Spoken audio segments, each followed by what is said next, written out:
دروشکê de ku krîzek aborî bêçare li Sûriyê ye. Bi milyonan penaber û bi sed hezaran kuştî wendayî. Encûmena Gel a Rejîma Sûriyê 26 heyva pêncan destpêka hilbijartinên serokatiya Sûriye radigihîne.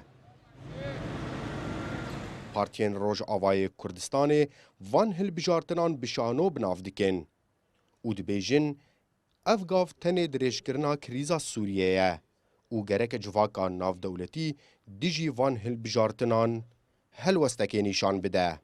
يعني اف دبي اركي جفاتا نافلتوي دماغو حطانها يعني دبينه ديساجي ريجيما باس وبشار اسد ديساجي سرد سلاداريه بردوام بو ديساجي هالبجارتنا الدار خو ديساجي وقت جوجي ادبي ودنقابي ودركب بشار اسد دركب ابجي يعني بربستيارا هيزي نافلتوي نقرك في مسألة يعني چارە سەر بکن یان جدی بن بە ئالیە چارەسەریک سیاسی بۆ کریزا سووری یان ئەوژی متفقن بمابوونا بەشار ji بۆ دریزبوونا کریزی و دریزبوونا کریزێش بەرجەوەندی وانڕێیە.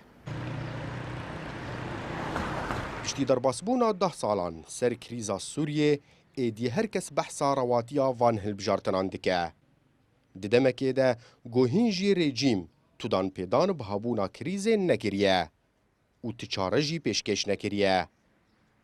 Welatî dibêjin ji berê ve demokrasî li Sûriyê tune ye û ev hilbijartin jî bêwate ne.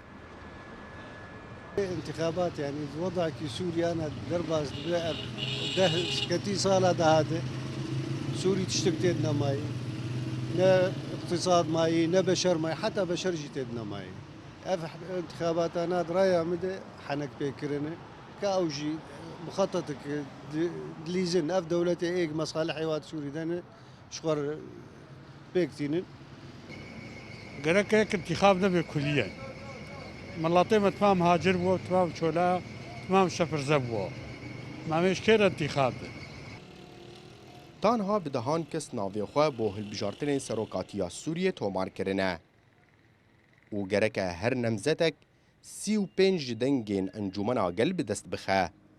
Lê şopîner dibêjin ev hejmara mezin ji navan nayê wateya ku demokrasî di encûmena Gel û li Sûriyê giştî heye û tekez dikin jî ku dîsa Beşar Esed dê bi ser bikeve. Ekrem Salih Kurdistan 24 Qamşlo.